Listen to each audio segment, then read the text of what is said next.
montar uma carteira de ações hoje, com 5 empresas, quais você escolheria que você vê que está em bons preços agora? Vou começar com bancos.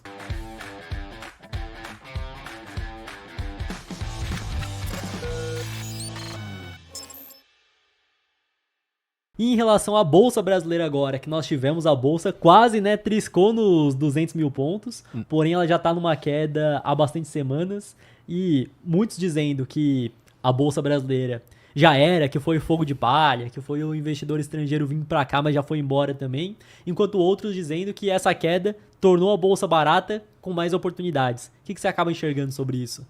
Eu vejo que a bolsa ficou mais barata. Então, claro, o fluxo foi o que moveu toda a bolsa. Desde o início de janeiro, o gringo estava comprando, investidor estrangeiro, como se não houvesse amanhã. E no meio de abril ele parou de comprar e começou a só vender. E hoje no mercado não existe quem consiga atender toda essa demanda de venda e naturalmente há uma pressão de queda. Então a bolsa chegou a cair 8 semanas seguidas, foi um banho de sangue realmente. Mas quando a gente fala que ela está barata, é em termos de resultado das empresas. E os resultados das empresas, ao menos das boas, continuam muito bem, continuam crescendo. Então, eu vejo que por isso ela está barata, né? Mas, de novo, não são todos os ativos. Tem ativos caros ainda, mas tem ativos que lá no início do ano estavam muito caros, já não estava tão legal de comprar, agora já estão num preço bem mais interessante. E o que muitos não enxergam é que quem manda aqui na cotação é o investidor estrangeiro. Então vai lá e vê que tá subindo e pensa, não, mil maravilhas, agora o Brasil decola, agora o Brasil tá indo bem, quando na verdade é o estrangeiro que tá comprando. Da mesma forma que ele compra, ele vende, e reflete no dólar também, né? Porque quando o estrangeiro vai comprar a bolsa brasileira, ele tem que trocar os dólares dele primeiro por reais, para depois comprar a bolsa. Aí entra uma demanda compradora no real forte, aí o real se valoriza frente ao dólar. Tanto que a gente teve o real comparado com o dólar batendo 4,91, não foi? 4,91. Por aí. Aí depois, quando o estrangeiro vai sair da bolsa, ele quer vender bolsa, ele primeiro vende a bolsa, pega os reais, troca por dólar. Aí o dólar sobe de novo. Então, acho que as pessoas têm que ser mais racionais e não somente se emocionar. Que eu vi muita gente emocionar, não, agora a bolsa vai bater 200 mil pontos, já vai pra 250, já vai pra 300. O importante é comprar bons ativos, bem fundamentados e pagar um preço bom por eles. Com certeza. Com certeza aqui, ó, o dólar bateu 4,91 no dia 8 de maio de 2026 e da mesma forma que tem aquele pessimismo quando o dólar tá subindo, igual quando ele chegou a 6, que vai pra 7, que vai pra 8, teve também o otimismo achando que o dólar era 4,91, que voltaria pra 4,50, que voltaria pra 4, queria até por volta dos 3 reais, sendo que não foi o que aconteceu, né? Então o investidor estrangeiro começou a sair e o dólar já tá agora novamente em 5,20, né? Então, o investidor que busca por diversificar, ter uma parte fora do Brasil, aproveita o dólar mais barato, o que se dá bem. O que acha que o Brasil vai virar uma Suíça e acredita que o dólar só vai cair é o que acaba se dando mal no final das contas. Sim, esse é um viés muito claro. O investidor ele acha que o que está acontecendo agora vai acontecer para sempre. E aí fica nessa, não, vai cair mais, não vou comprar, ou não, vai subir mais, vou dolarizar todo o meu patrimônio, e aí que são as piores decisões que são tomadas. E você vê que a bolsa vai ter volatilidade agora começando que a gente tá num momento de pré-campanha, né, para presidente. Quando começar a campanha de fato, você vê que vai balançar a bolsa? Eu vejo que vai, já tivemos uma palhinha disso, né? Então, com o grande caso aí do Dark Horse, do filme do ex-presidente Bolsonaro, e isso mexeu muito na corrida política e já trouxe todo aquele pessimismo de volta. Então, se antes o Flávio parecia que era um candidato combativo, agora nem tanto. Parece que ele vai fazer igual o pai, ser o maior cabo eleitoral do PT, novamente, e quem sabe eleger o Lula. Então, isso tudo vai trazer muita volatilidade, tanto para cima quanto para baixo também.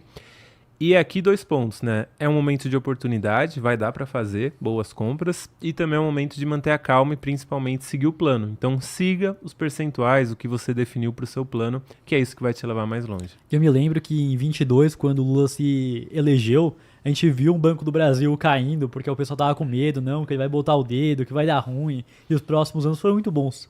Da mesma forma que Petrobras também. Quando ele se elegeu, o Petrobras tava caindo, não, que agora vai ser igual foi o Dilma 2, vamos vender tudo aí. E teve ano que o dividend yield chegou a 50%.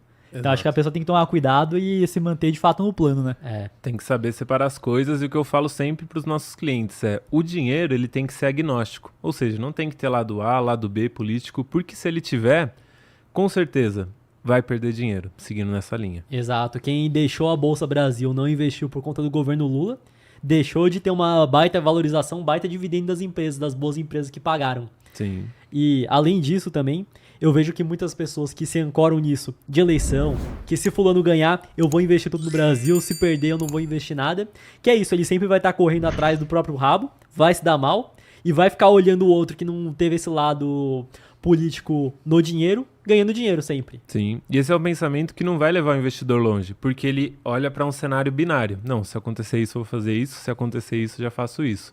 Quando, na verdade, a sua carteira tem que estar preparada para os dois cenários. Se o Lula se reeleger, como a carteira vai reagir? E se vier um novo governo, uma troca de governo, como que a carteira vai reagir? É isso que faz com que a carteira dure ali décadas. E pro cara que não tem um plano? Porque você falou que tem que seguir o plano, e o cara que não tem um plano?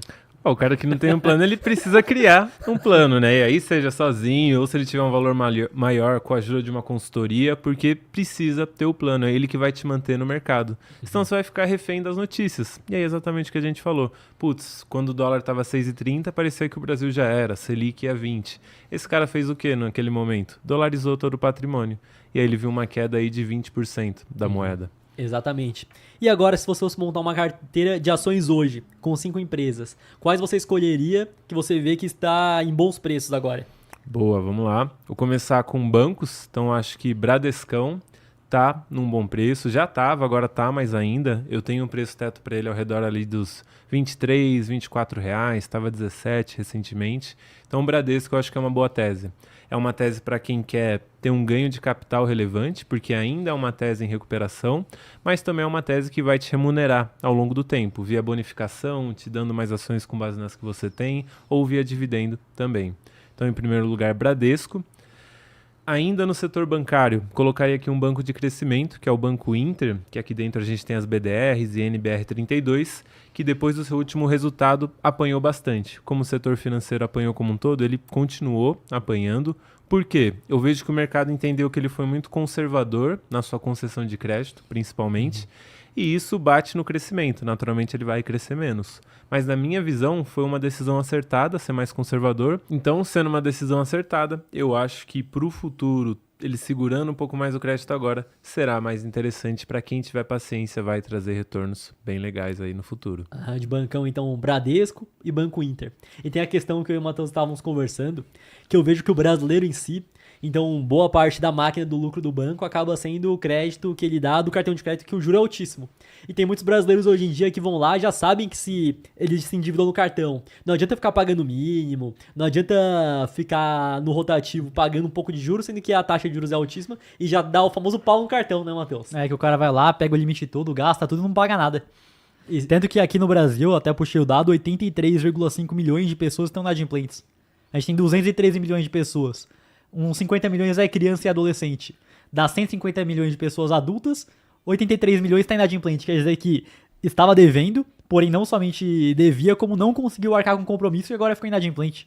E aí tem banco que tá liberando mais crédito ainda, tá aumentando de maneira mais forte a carteira de crédito num cenário onde o juro tá altíssimo, onde a inadimplência tende a continuar crescendo, né? Sim, e tem a Selic pressionando, né, que não deve cair tão cedo. Então a conjuntura não tá nada fácil de ler. E outra empresa agora? Foram 2, as outras 3. Boa, agora vamos para energia elétrica. Eu iria de Axia, então a Axia Energia, antiga Eletrobras, estava muito cara recentemente, aí com essa queda veio para baixo a cotação. Eu acho que é uma empresa excepcional para carregar, então foi privatizada, agora está trazendo ganhos de eficiência e tudo mais. É a maior empresa de energia aqui do país. Salvo engano, ela gera 22% de toda a nossa energia. E querendo ou não, energia elétrica é aquele 7% do PIB que movimenta todo o restante. Então, a gente sempre vai precisar de energia, inclusive cada vez mais. Eu vejo que a Axia está bem posicionada pelo seu tamanho, principalmente. Ela tende a ser uma boa pagadora de dividendo. E é por isso que o investidor não pode se emocionar. Então, há pouco tempo atrás estava cara, aí vem o estrangeiro vendendo, aí não mudou fundamento nenhum, aí ficou barata. Barata não, mas ficou comprável, por exemplo. Sim, foi puramente uma questão de fluxo. E aí agora a gente começa a ver essas oportunidades. Então a Axia é uma. Uma outra que subiu muito, mas que eu ainda vejo muito potencial, são as ações da Copasa. Então, empresa de saneamento de Minas Gerais. A Equatorial vai ser a grande sócia dessa empresa nessa questão da privatização. Eu vejo que dá para destravar muito valor, ainda mais com o arcabouço que eles vêm fazendo, com as negociações que eles fizeram com as cidades em Minas Gerais. Então, parte dos ganhos operacionais vai para a empresa, ou seja, mais lucro, e também parte vai para os consumidores, né? Então, no fim do dia também serve aquele objetivo de atender bem a população. Então, o Copasa eu vejo com bons olhos. E por fim, diria que a joia da coroa aqui, que a gente vem falando há um bom tempo, é a Prio. Então, a antiga PetroRio, empresa aí de petróleo, Junior Oil, e mesmo com essa queda do petróleo que bateu na queda, que bateu na ação, né? Eu vejo que ela ainda é uma tese excepcional, porque ela não está pautada só no preço do petróleo, que pode cair, pode subir, enfim, mas no crescimento da sua produção e, para além disso, ela vai começar a pagar dividendo, seja no final desse ano ou no ano que vem, e vai ser uma brutalidade de dividendo. O próprio BTG já projeta um dividend yield ao redor de 20% no ano que vem. Então isso é muita coisa, por quê? Porque ela é extremamente eficiente no que ela faz. Então, gosto muito da tese da Prio. E eu acho interessante ver uma empresa que foi do crescimento para pagar dividendo, né?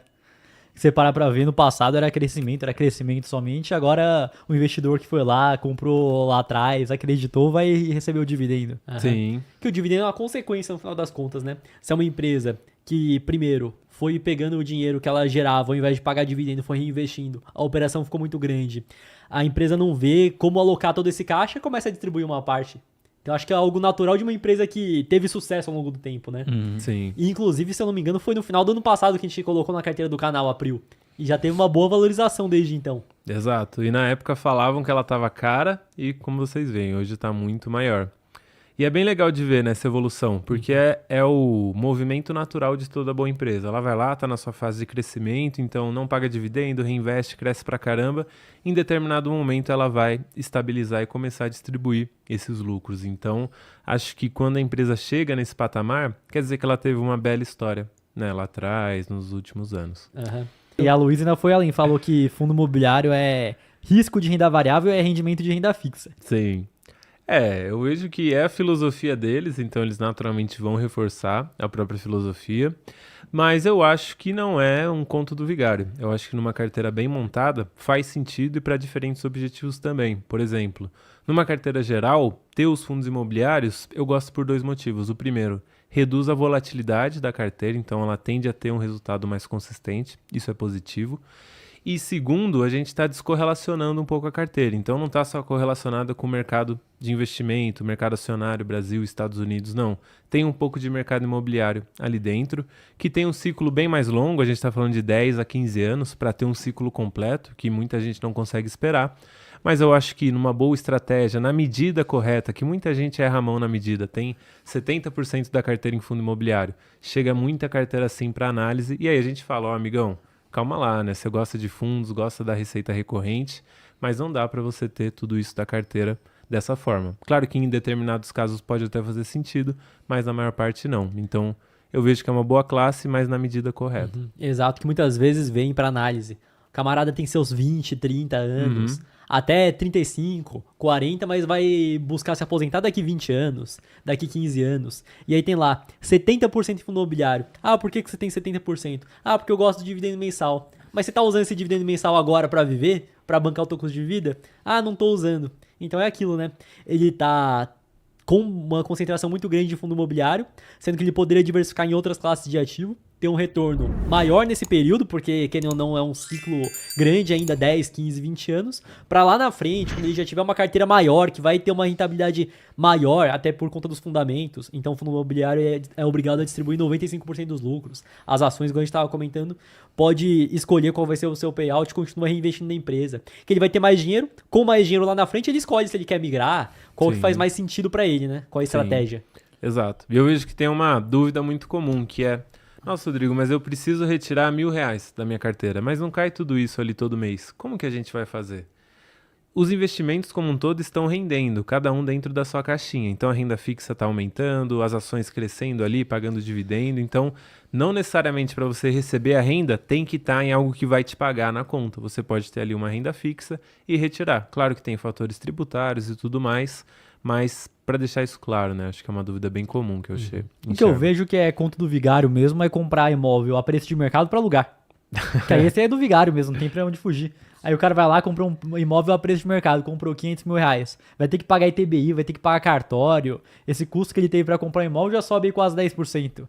Aí ele vai botar o imóvel pra alugar. Se for um bom negócio, ele vai conseguir 0,5% ao mês bruto. R$ 2.500. Aí nesse bruto que ele tem, vai entrar na renda tributável dele, pro patamar do cara que já tem a possibilidade de comprar imóvel pra alugar. O mais provável é 27,5%. Sim. 27,5% de imposto. Fora imobiliária ainda. Isso que eu vou botar aqui, se ele vai usar uma imobiliária tanto pra conseguir alugar a primeira vez quanto pra administrar, primeiro aluguel inteiro vai pra eles, depois 10% por mês. Quando vai ver, esse aí que foi o conto do vigário mesmo. Aí a valorização do imóvel dele no longo prazo vai acompanhar a inflação, às vezes nem isso. Sim. E ainda por cima, se o imóvel fica desalugado, que infelizmente nas capitais o preço que disparou foi dos condomínios e do IPTU, ou seja, ele vai tomar a REC, ele vai ter que tirar o dinheiro do bolso dele pra pagar o condomínio e o IPTU desse imóvel. Aí sim é o famoso conto do vigário completo ainda por cima. Completo. Fora a dor de cabeça, né? Que é ter que administrar o imóvel, lidar com o inquilino, não é fácil. Exato. Pior ainda se for igual o Toguro, que compra o terreno, compra a casa lá na quebrada dele, lá na favela dele, aí ele depois destrói a casa inteira pra construir uma nova, pra depois alugar por R$1.000, R$1.200. Aí é o conto do vigário mesmo. Agora o fundo imobiliário não considero que seja, e tá 1.000 vezes à frente, 1.000 vezes melhor do que esse cara que tá comprando imóvel a preço de mercado. Sim. Já vem isento de imposto de renda, sem dor de cabeça. Ele pega um fundo imobiliário aí de galpão logístico HGLG, tem 40 galpões ali diversificados, contrato atípico. Tá muito melhor que comprar um imóvelzinho pra alugar. Exato. Exatamente. Fora o rendimento, né? Que acaba sendo bem maior. E sem dor de cabeça, acho que o principal é esse. Sim. O tanto de gente que eu vejo recentemente, que tem imóvel pra aluguel, que tá tendo problema com o inquilino, que estão bagaçando o imóvel todo, que não pagou, teve que entrar com ação de despejo. No fundo imobiliário o cara tá diversificado, compra lá, monta uma carteira dependendo do patrimônio, 10, 12 fundos e vai viver, vai ficar tranquilo. E eu acho engraçado que tem gente que tem medo, não gosta da variação do fundo imobiliário, mas não percebe que no imóvel físico dele, se ele quiser vender hoje, quanto é que ele vai vender? Exatamente, né? Ele só descobre na hora. Tem uma surpresa desagradável. E o pior de tudo também é que em qualquer transação imobiliária, 6% é do corretor. Sim. Você vai vender um fundo imobiliário na corretora, a taxa é zero. Taxa zero. Imagina, cada transação imobiliária que você vai fazer 6% no bolso do corretor, é difícil também, né? Muito intermediário ali. É bom pro corretor, né? O corretor fica ri à toa, né? Se você compra, vende. Aí fica bom mesmo. Inclusive, uma carteira agora, 5 fundos imobiliários que você considera barato pro segundo semestre de 2026. Boa, legal. Eu separei uma listinha aqui, vamos começar falando de logística. Então, em logística, eu gosto muito do BRCO11, o Bresco Logística. Ele tem uma parte relevante do portfólio no last mile, perto aí das grandes capitais. E isso é uma vantagem competitiva, na minha visão, afinal a gente sabe. Vamos fazer uma compra no e-commerce hoje, a gente quer que chegue amanhã, no máximo daqui a 2 dias, senão é uma eternidade. E aí a gente acaba até pagando mais caro para receber rápido, que faz com que imóveis perto dos grandes centros fiquem mais tempo alugados e também cobrem mais ali no aluguel. Então, BRCO é um. O outro é o famoso XPML11, então na minha visão continua sendo o melhor fundo imobiliário de shopping que a gente tem hoje, muito por conta do seu portfólio, mais focado na classe A e na classe B, resistem melhor a crises econômicas, então seria minha segunda escolha. E no XPML ele teve um problema de alavancagem, mas resolveu bem, os gestores aí saíram bem na história mesmo. Saíram bem, conseguiram vender ativos que não eram os principais do fundo, venderam com lucro, o que eu achei na verdade muito bom, porque quando as pessoas sabem que você precisa vender, aí começa a negociação, né? No caso do XPML gerou valor, de fato, então foi muito bom. E teve um alarde, né, ano passado por conta disso. Lembro até que a gente comentou aqui, falamos quais que eram as possibilidades do fundo, e ele foi por uma delas, a venda dos imóveis. Além disso, um de papel, o HGCR11, hoje ele está abaixo do valor patrimonial, paga mais de 1% ao ano. Teve alguns eventos, sim, de inadimplência, mas ele conseguiu contornar, tem uma carteira high grade, então nada vai fazer com que o ativo não tenha problemas, o ponto é como ele passa por esses problemas. Então o HGCR passou muito bem por isso, então acho que é um bom fundo de papel. E além disso, aqui eu trouxe mais 2, o HGRE11, então fundo de lajes corporativas, segmento mais arriscado, mas eles têm uma estratégia que eu gosto bastante, que é comprar imóveis classificados ali como B, no padrão construtivo, não é nem o maior, mas também não é ruim, e aí eles vão melhorando, né, esses imóveis ao longo do tempo. Então, isso traz ganhos para o cotista, além, é claro, de receber o aluguel. E por fim, um que está abaixo do seu valor patrimonial, estava muito acima recentemente, é o KNRI. Então ele tem ali, ele é híbrido, metade está em galpão logístico, metade está em escritórios. Muita gente fala mal dele, pô, não pago dividendo tão alto, por que eu vou comprar e tal? Mas é um fundo que no longo prazo ele entrega consistência e muita segurança. E é isso que eu busco nos fundos imobiliários. Então o KNRI cai muito bem também. E tem muita gente que fica nessa daí. Ah, que a renda fixa tá pagando tanto, que o meu CDB tá pagando tanto. Aí eu vou investir para quê no fundo imobiliário se tá pagando menos? Mas a realidade é que você, investidor, tem que olhar qual que foi o retorno histórico que o fundo deu, comparado, por exemplo, ao CDI. Então, muitos, mesmo você achando que está pagando menos, de resultado total com reinvestimento do dividendo, pagou mais do que o próprio CDI. Enquanto isso, tem outros, às vezes, que parece que está pagando mais, que está mais gostoso, que está mais bacana, não, que o dividendo é mais forte, mas aí as dívidas, por exemplo, o fundo de papel, são mais arriscadas, tomam um calote forte, e é aquilo que você achava que tá bom, você vai ver, perde pro CDI depois. Exato, e é só parar para entender o seguinte, eu tô comprando um fundo imobiliário, ele tem imóveis no portfólio, ano após ano o aluguel é reajustado, ou pelo IGPM, ou pela inflação, e pelo IPCA. E além disso, os imóveis vão se valorizar ao longo do tempo, que, óbvio que o Rodrigo trouxe aqui que é um ciclo longo, a tendência da cota se valorizar, porque o imóvel valorizou, o aluguel reajustou. Não dá pra comparar com uma renda fixa que o dinheiro foi todo pro teu bolso, mas a responsabilidade da inflação é com você também. Sim, com certeza. E tem muito investidor que se engana, vai pelo viés do dividend yield, busca algo alto, e ele vai lá e filtra qual que tem o maior dividend yield. E aí, o que o Renan citou de fundos que caíram muito porque tiveram problemas, são os que vão pagar o maior dividend yield, via de regra, os que continuam pagando, né? Porque no fim do dia é o pagamento sobre o preço da cota. Se a cota caiu muito, vai ser um pagamento percentual relativamente alto. E aí tem exemplos como o HCTR, que eu acho que é o maior exemplo que a gente tem dos fundos hoje, que hoje está pagando 1,5 de dividend yield, mas quando você abre o relatório você entende, né? Porque que ele teve uma queda, toda essa destruição de valor. Exato, é.